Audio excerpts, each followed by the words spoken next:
இதன் அடிப்படையிலே தான் அவர்கள் இன்று கோஷமிட்டுக் கொண்டிருக்கிறார்கள் என்று கூறி முஸ்லிம் பாடசாலைகளில் இருக்கின்ற பாடசாலை மாணவர்களுக்கான பர்தா துணி கொடுப்பதற்கான அதாவது யோசனையை அதுக்கான முன்னுரிமை அவர்கள் தான் அளித்தார்கள். அவர்கள் எமது கலாச்சார அமைச்சராக இருந்த விஜித் சேரர் அவர்கள் ஆவார்கள். அதேபோல் சண்முகா பாடசாலையில் ஹிஜாப் அணிந்து போக தடை உத்தரவு இருந்தது. அந்த நேரத்தில் கூட இவ்வாறான விவாதங்கள் இருந்தன. அதே போது எடுக்கப்பட்டுள்ள தீர்வு தற்காலிக தீர்வை வரிய நிரந்தர தீர்வில்லை. இது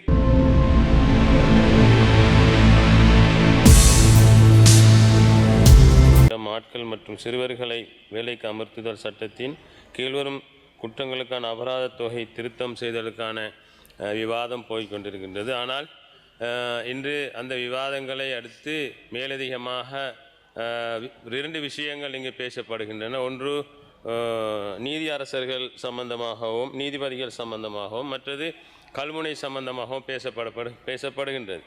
இந்த கல்முனை விடயத்தை எடுத்துக்கொள்ளும் போது அதாவது இந்த தற்போதைய அரசாங்கத்தில் அமைச்சராகவும் 2005ஆம் ஆண்டு அரசாங்கத்தில் கலாச்சார அமைச்சராகவும் இருந்த எமது விஜித் சேரர் சகோதரர் அவர்கள் 2005ஆம் ஆண்டு தொடக்கம் முன்னால் இந்த பர்தா அதாவது பாடசாலை மாணவர்களுக்கு இலவச சீருடை வழங்கும் விடயத்தில் மாணவர்களுக்கான கலாச்சார அமைச்சராக இருந்தனரும் அதாவது முஸ்லிம் பாடசாலைகளில் இருக்கின்ற பாடசாலை மாணவர்களுக்கான பர்தா துணி கொடுப்பதற்கான அதாவது யோசனையை அதுக்கான முன்னுரிமை அவர்கள் தான் அளித்தார்கள்.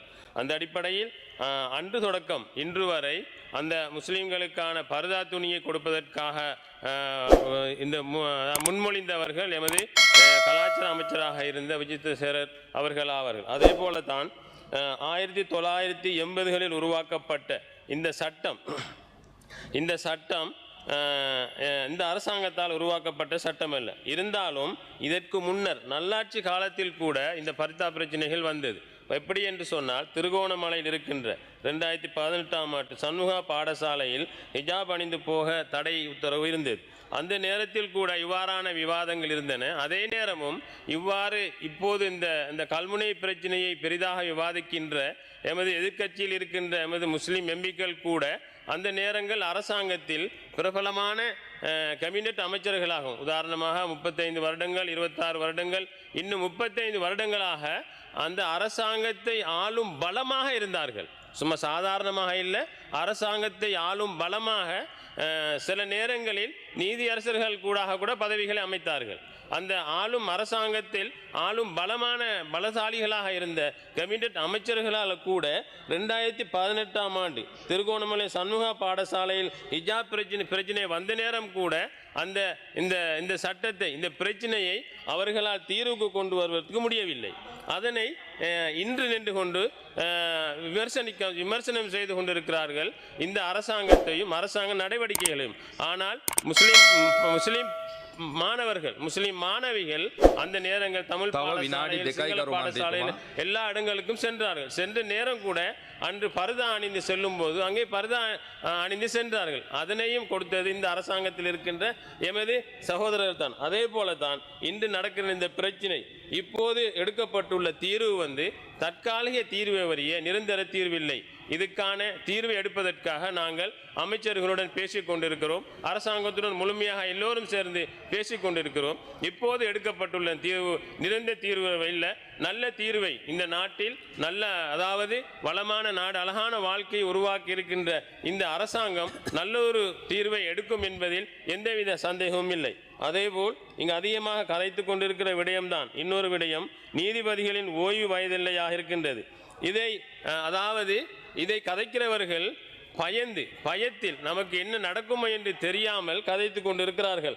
முன்னாள் அரசாங்கம் அதாவது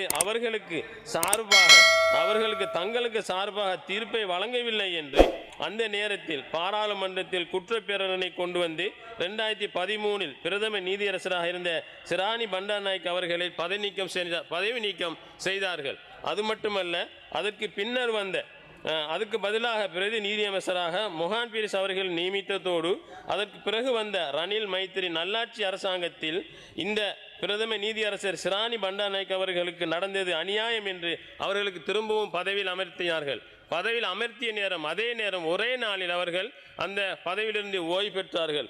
அதே நேரம் இவ்வாறான செயல்கள் செய்தவர்கள் இன்று நீதிபதிகள் மத்தியில் நீதிபதிகளுக்காக முதலை கண்ணீர் வடிக்கிறார்கள். இந்த முதலை கண்ணீர்கள் நீதிபதிகளுக்காக அல்ல, அவர்கள் தப்பிக்கொள்வதற்காக. இப்போது இருக்கின்ற நீதிபதிகள் நீதியரசர்கள் அவர்கள் செய்த அனைத்து பிழைகளும் குற்றங்களும் தண்டனைகளும் தெரிந்திருக்கின்றபடியால் இவர்கள் இன்னும் நீண்டிருப்பார்கள். அவர்களுக்கான பிரச்சனை தமக்கான தண்டனைகள் கிடைக்கும் என்று இங்கு முதலை கண்ணீர் வடித்துக் கொண்டிருக்கிறார்கள். இதன் அடிப்படையிலே தான் அவர்கள் இன்று கோஷமிட்டுக் கொண்டிருக்கிறார்கள் என்று கூறி விடைபெறுகிறேன். நன்றி. ස්තුතියි ගරු මන්ත්‍රීතුමනි.